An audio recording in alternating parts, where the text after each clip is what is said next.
Qadınlardan məsumluq, bakirəlik tələb edirlər. İnsanın edə biləcəyi ən çirkin hərəkət. Namus olacaq bir şey gerilik kimi görünür. Qızların şansı yox idi oğlanlarla yarışmağa. Kişiyə üstünlük duyğusu lazımdır. Qadını kişi ilə yarışa soxmusunuz. Salam, hər vaxtınız xeyir olsun 124-ün daimi izləyiciləri. Reallığın izi ilə verilişimizin bugünkü qonağı filosof Müşfiq Ötkündür. Müşfiq bəy ilə bugün cəmiyyətimizdəki bəzi məsələlərə toxunub, bəzi problemlərin həlli ilə bağlı müzakirə aparacağıq. Müşfiq bəy, salam, hər vaxtınız xeyir olsun. Xoş gördük. Müşfiq bəy, bir filosof kimi cəmiyyətimizin ümumi mənzərəsini hazırda necə təsvir edirsiniz? Məni cəmiyyətdəki heç bir problemlər narahat eləmir açıqcası. Mən düşünürəm ki, dünya necə yaranıbsa, necə olmalıdırsa, elə də davam eləyir. İnsanlar öz üzərlərində işləyirlər, hərə öz bildiyi kimi, hərə öz illüziyasını sömürməkdədir və ya yoxlamaqdadır ki, bu illüziyada doğrudan da bir şəkər varmı, bir qida varmı, yoxlayır sanki, tədqiq edir. Sonra bir illüziyadan uzaqlaşır, gedir başqa illüziyaya.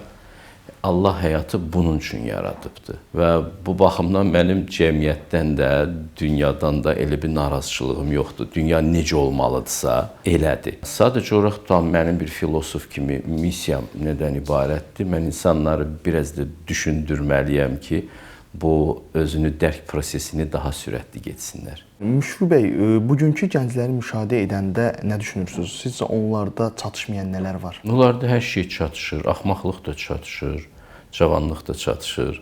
Nə olmalıdırsa gəncdə, o da var. Mənim özümün gəncliyimdə nə olmalıydısa, nə olmalıdır gənclikdə? Axmaqlıq olmalıdır. O da dəliqanlılıq olmalıdır. Kör tutduğunu buraxmamaq olmalıdır. Balaca bir şey dərk eləyir, oradan-buradan bir şey oxuyur, elə bilir ki, dərin bir şey tapıbdır, bütün ömrünə çatar, egosunu bəsləyir bu ilə. Gənclikdə bu olmalıdır, bu da artıqlaması ilə gənclərdə var. Mən niyə narazı olum gənclikdən ki? Gəncliyin işi gənclikdir. Bəlkə narazı olmaq olar ağsaqqallardan. Niyə? Çünki ömürlərini puça keçiriblər, kamilliyə də çatmayıblar. Yaş gəlib olub 50, 60, 70, cavanlara verəsi bir şeyləri yoxdur. Saçları ağarıb yalnız və çox az bir şey verə bilirlər gənclərə. Domino oynamaqdan başqa bir şeyə yaramır bir çoxsu, təəssüf ki. Sən bütün yanlışlarından təmizlənməlisən. Konfutsi deyirdi ki, nəhayət mən 70-imdə ürəyimin istədiklərini edir və göyün də qanunlarını pozmurdum. Yəni Allahın qanunlarını pozmurdum, ədalət qanununu pozmurdum, gözəllik qanununu pozmurdum. Cavan adam nəsə bir yaxşılıq eləyəndə mütləq yan etkisi olaraq başqa bir pislik çıxır. O Heraklın mifində var deyə gedir hidranın bir başını kəsir, onun yerinə iki baş çıxır. Cavan adamın gördüyü xeyir budur. O bilmir axı kök hardadır. Onun müdriklüyü yoxdur.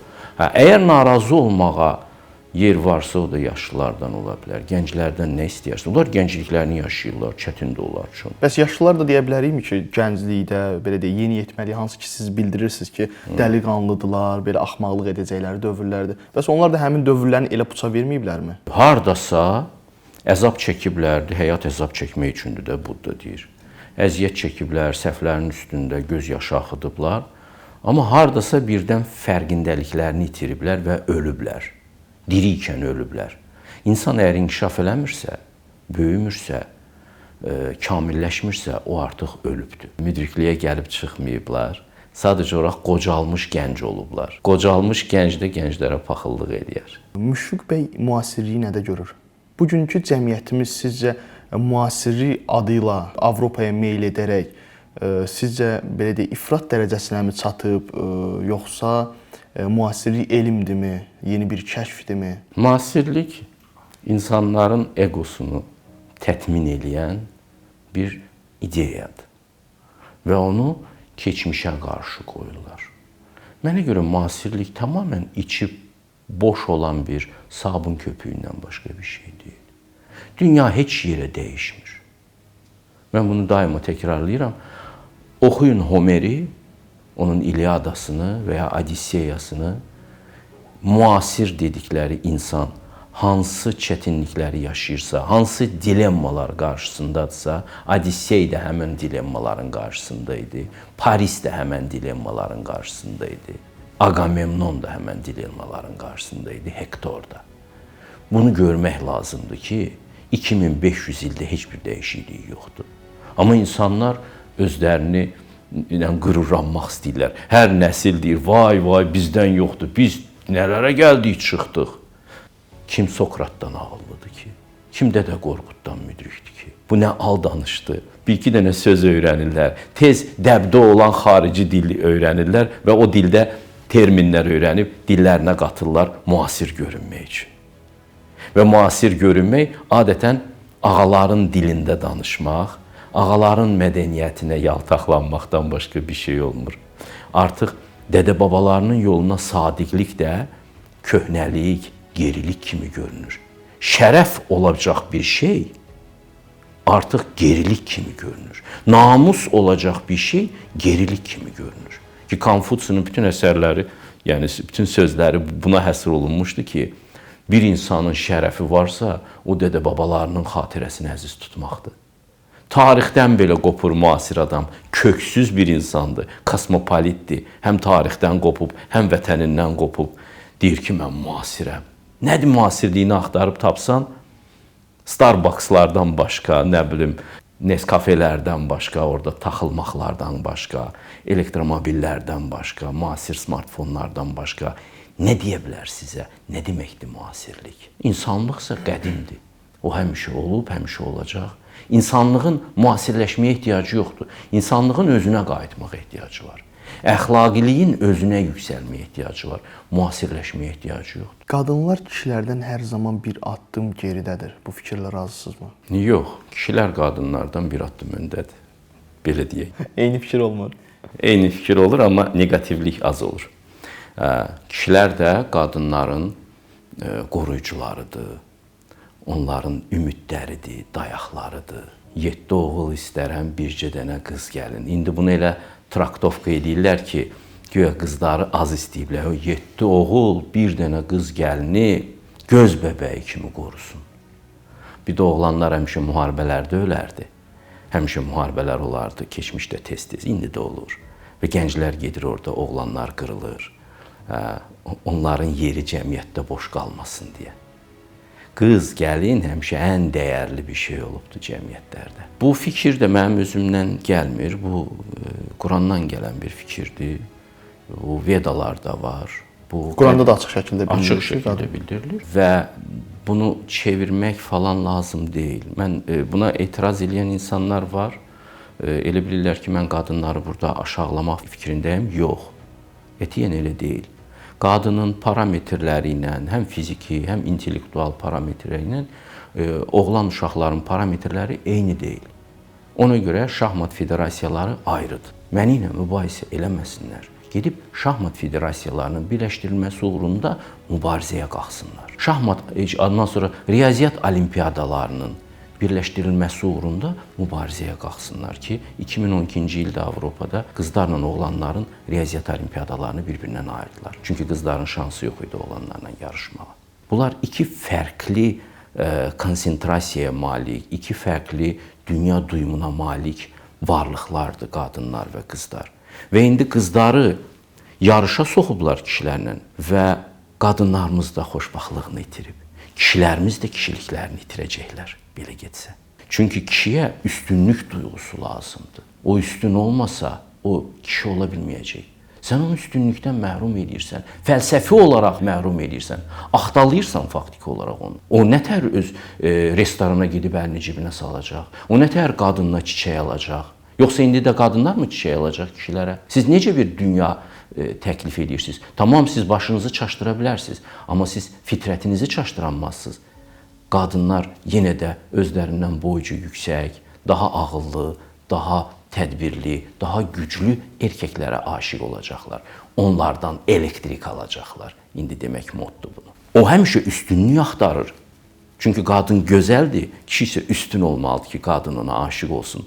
Ona öz taleyini tapşıra bilsin, əlini verə bilsin onun əlinin ovucunun içinə ki, gedək bu həyatın yollarını. Bu bizim fitrətimizdir və bu fitrətə qarşı çıxan fəlsəfəyə də mən təbii qarşıyam və buna dəlil olaraq da qədim mənəviyyat kitablarını gətirirəm. Yəni bütün bəşər sivilizasiyası o kitabların ətrafında qurulubdur. Çin sivilizasiyası Konfutsin ətrafında qurulubdur. Hindistan Vedaların ətrafında qurulubdur. Müsəlman sivilizasiyası Quranın ətrafında qurulubdur. Xristian sivilizasiyası Bibliyanın ətrafında qurulubdur. İndi başqa bir əsas da yoxdur. 200 ildir rasional əsas axtarırlar əxlaqa, hələ də tapa bilməyiblər. Əxlaqın əsası həmişə irrasional bilgidədir, ilahi bilgilərdədir. Siz ekzistensial riskə çağırırsınız cəmaatı, təbiətimizlə uyuşmayan və qadını kişi ilə yarışa soxmusunuz. Bu yarışda qadın özünü mutsuz hiss eləyəcək. Kişi də özünü mutsuz hiss eləyəcək. Buraxın təbiətin yaratdığı kimi olsunlar insanlar. Heç vaxt keçmişdə üzr istəyirəm, olmayıb ki, qadınlar desinlər ki, bir dəfə siz müharibəyə gedəndə, bir dəfə də biz gedək. Bir dəfə biz uşaq doğanda, bir dəfə də siz doğun. Gülməli görünə bilər, amma bunu ciddi deyənlər var. Heç vaxt olmayıb tarixdə. Neçə əsrdir, min illikdir. Həmişə biliblər kişi kişidir, qadın da qadın. Bəs sizə görə kişi olmaq nə deməkdir? Kişi olmaq birinci olaraq məsuliyyət daşımaqdır himayəsində olanlara. Onları qorumaqdır. Düşünmədən qoruduqları üçün ölə bilməkdir. Bir kişinin cazibəsi varsa, o da sevdikləri üçün düşünmədən mübarizə aparıb ölə bilmək qabiliyyətindədir, cəsarətindədir. Onun gücü az ola bilər, çox ola bilər. Amma əgər o sevdiyi üçün ölməyə hazırdırsa, qız bunu hiss edir və o zaman oğlanın sevgisinə hə cavab verir. Son nəticədə bu xüsusiyyəti Allah kişiyə biraz çox qoyubdur ki, o həqiqəti ən əziz bir şey kimi anlasın və həqiqətdən ötürü canını verməyə hazır olsun. Məsələn, İsa peyğəmbərlər, Zərdüşt peyğəmbərlər, Nəsimilər, bunlar həqiqətdən ötürü ölüblər. Sevdiyi, ən ali sevdiyi insanın həqiqət olar. Bəzi adamlar bunun reallığına böyüyərlər. Hamısı yox. Bəzi kişilər bunun reallığına böyüyərlər və o zaman bəşəriyyətdə çox nadir görünən möhtəşəm bir kişilik hadisəsi yaranır ortalığa. Bəs insan həqiqətə inanmadan yaşaya bilər? Elə yaşayırlar da. Yəni yaşamaq deməkdir ki, insanların çoxusu həqiqəti axtarmadan, tapmadan və inanmadan yaşayırlar. Yaxşı, bəs Müşfiq bəy, taleyimizi özümüz yazırıq, yoxsa o biz doğulmadan öncə yazılıb? Bizim taleyimizi biz özümüz yazırıq. Özümüz yazırıq. Hə. Doğulmadan öncə bizə, məsələn, doğulduğumuzda bizə verən şərtilikləri də ehtimal ki, onlar da özümüz yazmışıq. Reinkarnasiya, məsəl üçün, ideyasında bu elə-belə də şərh olunur və siz hansısa bir illüziyanı, bayaq söhbətimin əvvəlində dedim, illüziyanı həqiqət sayırsınızsa, sizin ömrünüz ona sərf olunur ki, o illüziyanın illüziya olduğunu araşdırıb ortalığa çıxarasınız. Və o illüziya şarı partlayanda siz həqiqətə tərəf yönəlmə şansı qazanırsınız. Taley məsələsinə nəyə görə mən toxundum? Bu yaxınlarda bir sual çıxmışdı mənim qarşıma. Mənim diqqətimi cəlb elədi bu sual ki, biz doğulmadan öncə taleyimizi yazan Tanrı nəyə görə biz öləndən sonra bizdən hesab sorur? Təbii ki, bütün absurda gəlir çıxır. Əgər bizim taleyimiz öncədən yazılıbsa, onda müqəddəs kitabın göndərilməsinin də anlamı yoxdur. Orada bizə deyir, özünüzü düzəldin, özünüzü düzəldin. Öz əlinizlə özünüzü cəhənnəmə atmayın. Bütün dini kitablar çox sadə bir formul üzərindədirlər. Amma bunu başa düşmək o qədər də sadə deyil, asan da deyil. Ki, pislik eləsən, pislik tapacaqsın. Yaxşılıq eləsən, yaxşılıq tapacaqsın. Allahı da yaxşılıq yolunda kəşf eləyə bilərsən. Budur. Sən nə eləyirsənsə, bunun acıları sənin qarşına çıxacaq. Sən öz hərəkətlərinlə öz həyatını dizayn eləyirsən. O baxımdan bizim taleyimiz, aqibətimiz tamamilə bizim əməllərimizə bağlıdır, bizim düşüncələrimizə, bizim sözlərimizə bağlıdır. Müşfiq bəy, xəyanəti bağışlamaq olar? Xəyanəti bağışlamaq lazım deyil. Yox. Çünki xəyanət insanın edə biləcəyi ən çirkin hərəkətdir. Ondan sonra onun qəlbi burxulur, sonra bir daha burxulacaq. Ən böyük xəyanət də insanın həqiqətə etdiyi xəyanətdir. İnsan içində həqiqətə xəyanət etdisə, o elə çirkinləşir ki, Allah bağışlayır. Əgər o böyük tövbələrləsə, böyük bir bədəl versə, qayıda bilər yenidən öz insanlığına. Zaten əksər hallarda elə də olur. Amma bağışlamayın heç kimə, öz-üzə də bağışlamayın. Bunun çox önəmli olduğunu anlayasınız. Bəs xəyanət edən insan həqiqətən öz səhvini başa düşməsi mümkündürmü? Mümkündür. Çox çətindir. Çünki o bunu dərk eləsə özünü çox yamanlayacaq. Özünü cəhənnəmə sala bilər. O qədər təsir edir. O qədər. İndi siz xəyanət deyəndə dəqiqləşdirmədiniz nəyin xəyanətidir? Mən münasibətlər arasında xəyanəti nəzərdə tuturam. Münasibətlər arasında çirkinlikdir, təbii ki. Məsələn, dostluğa xəyanət, sevgilisinə xəyanət. Çirkinlikdir. Amma bizdə belə bir deyim var ki, kişilər xəyanət etməsi normaldır. Kişilər xəyanət edə bilər, amma qadınlar edə bilmir. Elə bu onları aldadır da. Qadınlardan məsumluq, bakirəlik tələb eləyirlər, kişilərdən tələb eləmirlər. Kişi isə bulaşır kirə, ömrü boyu təmizlənə bilmir. İnanmırsınız? Açın Tolstoyun gündəliklərini oxuyun. Gəncliyində fahişəxanaya getmişdi. Ömrü boyu tüpürcək töydü. Artıq bir dəfə kirlənmişdisə, təmizlənə bilmirdi. O ehtiras onun içində. Onun taleyini etkilədi, arvadı ilə münasibətlərini etkilədi. Ona görə o illüziyadır ki, kişi çirklənə bilər. Çirklənən kimi taleyin dəyişir, qəlbin pasla örtülür, həqiqətlə rabitən itir. Düşünərsən ki, balaca bir şeydir də, üzün belə dəyişir sənin, sözlərin küsür səndən. Çünki o xəyanətdə mütləq yalan danışacaqsan da. Elə, təbii ki. Ona görə də qavrayışın dəyişir. Tövbə eləmək olar? Olar. Təbii ki, olar. Çox ciddi tövbə eləmək lazımdır. Bədəl ödəməlisən ki, anlayasan bunun nə olduğunu. Həyatda çox səmimi adam uğursuz adam kimi görünür. Niyə? Çünki o həqiqətdən asılıdır. Bu birisi isə heç nə ilə əli bağlı deyil.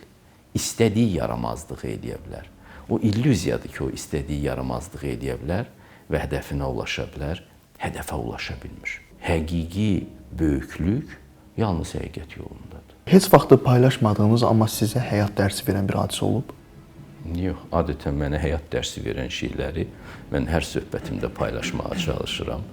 Çünki o mənim başqa xəzinəm də yoxdur ki. Mən hər uğursuzluğumdan dərs çıxarmağa çalışıram. Hər səhvlərimdən dərs çıxarmağa çalışmışam. Və fəlsəfəm də o səhvlərin üzərində gedir. Onlarla niyə paylaşmayım ki? Belə bir deyim var ki, insan elədiyi səhvləri bugün kiməsə məsləhət görür. Daha doğrusu, vaxtında elədiyi yanlışı bugün kiməsə o yanlışı etməmək üçün məsləhət görür. Bəli, normaldır da. Yəni, buradan biz yola çıxaraq deyə bilərik ki, sizin kifayət qədər səhvləriniz olub. Təbii ki. Bir adam müdrikliyə gəlib çatıbsa, o bütün səhvləri tanıya-tanıya gəlib çıxıbdır. Yoxsa müdrikliyin şəfa verici xüsusiyyəti hardan olar? Niyə insanlara bu maraqlı olsun, bu şeyləri dinləmək? Çünki onlar hansısa problemin üzərində işləyirlər bu dəqiqə. Və qulaq asır, görür ki, bu adam da keçib oradan. Anlayır, intuitiv olaraq anlayır. Ki, bu keçib o tələlərdən, bu düşüb o quyulara, tanıyır o quyuları. Ona görə onun məsləhətinə də ehtiyacı olur. Yoxsa müdrikliyin adı nədir ki, məzmunu nədir ki? Çox təşəkkür edirəm Müşfiq bəy, qonaq olduğunuz üçün, minnətdaram sizə. Buyurun.